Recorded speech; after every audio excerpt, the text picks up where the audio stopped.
Howdy-ho, Andrew here. Welcome to the Onion Buns, and welcome to another edition of Hilarious Gaming Stories. So let's switch modes and go to Ultima Online.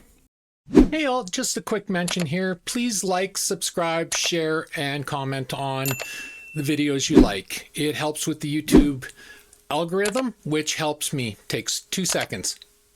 So thanks in advance. Ultima Online was an amazing game for its era. A lot of people credit it as the first real MMORPG. I do not. The first one was Neverwinter Nights on AOL, ran from 1991 to 1997. Ultima Online, however, had a lot of stuff that MMORPGs before it didn't have or improved on it. Like, Ultima was not the first MMORPG to have housing. That would actually be The Realms by Sierra. Ultima Online gets a lot of credit for things it really didn't deserve the credit for. But having said that, it did a lot of stuff that was really groundbreaking. And we took advantage of that, my guild and I. So Ultima Online had housing. Now, the difference between the Realms housing and Ultima Online housing is the Realms you were given an apartment. And you would go to your apartment and you lock the door and you go in and you had a chest in there and you could lock that chest and, you had a table in that. You didn't decorate your apartment. It came decorated. It had a bed. It had a bedroom in there with a bed, and it had a table with chairs that you could sit at and socialize with people, and, very basic. But, you got to look at it. It was an EGA game, so like, what were you expecting? Ultima Online, however, you got to build the buildings from predetermined plans. So one of the buildings we built was a castle. That was the biggest building you could build. And this thing was actually quite large. It had its front gate, then it had its inner gate, and you could run all around the inside but outside of it on the bottom level and on the upper level. And then inside you had, I think it was 4 rooms on the inside, and then you had another 4 rooms up top. And, you had your, where the guards walk around the castle and that. So, it was a fair size. We actually held, with the guild, we held PvP nights for guild members in there. It would be one-on-one combat, and you could use the castle. But Ultima Online had a bad habit too. You had a lot of people exploiting and hacking. Origin really didn't do much to stop them either. So houses and castles got broken into and your goods got stolen a lot, unless you put them into your bank vaults. So I came up with an idea. So we built the castle, and then I built buildings in front that did an arc around, but they were right snug to each other, so you couldn't walk between them.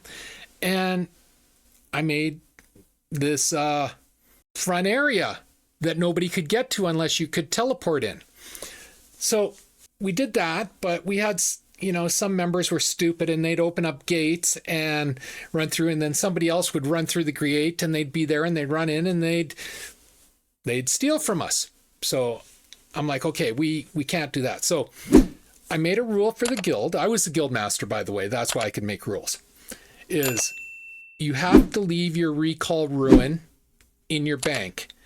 So if you wanted to go to the castle, you would have to go to the bank, open your bank account, cast recall off of the ruin that's in your bank account, and it would take you to the castle, inside the castle. And that's how we got the members to go in, because, like I said, the hacking and the exploiting was horrid in Ultima Online. It was terrible. So that left me with this area in front of the castle. It's like, well, what do I want to do with this?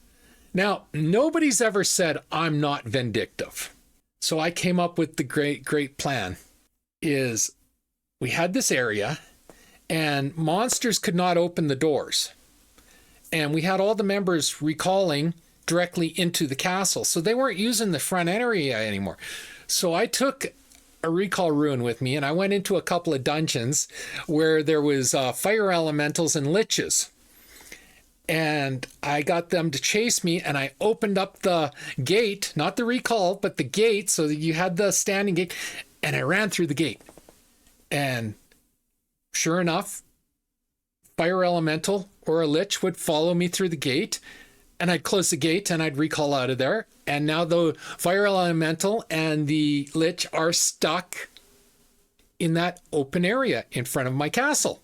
And we even got a dragon in there once, believe it or not. And then, we'd play the game and I'd hear stories. Oh, there's this guy at this dungeon and he's running through gates and stealing from people. So I'd go to that dungeon and I'd find the guy. And just when I'd open up a gate. And instead of running through the gate, I'd run around the gate to the other side. And sure enough, this guy would beeswax through the gate. And he would poof into the open area in front of my castle, where he's now looking at depending on the time, it could be 1, 2, 3, 4 liches, a dragon, a few fire elementals, and the gate would disappear. And he's like trying to recall out, but those things are hitting him so fast, he can't get his spell off. It keeps getting in, and he would die. And then we'd have this ghost running through our castle because he still can't get out. And he's ooh, and there was a spell, you could talk, and he's like, please let me out. And it's like, no, you're a cheat, you're a thief. Why would I do you a favor? Go call the GMs, and he'd have to call the GMs, and it would take a day or two, literally, and they'd teleport him out. Finally, the GMs got so tired of us doing this that they removed one of the houses in front of my castle so people could poof and run off. It's like, well, fuck that. And there goes all our fun. But yeah, it's like, I don't like hackers. I don't like cheats. I don't like exploiters. So I felt no regret doing this to these people. None whatsoever. And so that was how I taught them to avoid my castle. And you know what? To the day I left that game, our castle never got stolen from. It had word of mouth on the server, just stay the hell away from that castle if you're not a member. And it worked. So that's my story. If you enjoyed the story, leave a like, a subscribe, and a share. And always feel free to leave a comment. I encourage people to leave comments. It helps with interaction, obviously, and it helps with the YouTube algorithm. And as always, pew, pew, pew, and shit. Thanks for watching. Bye.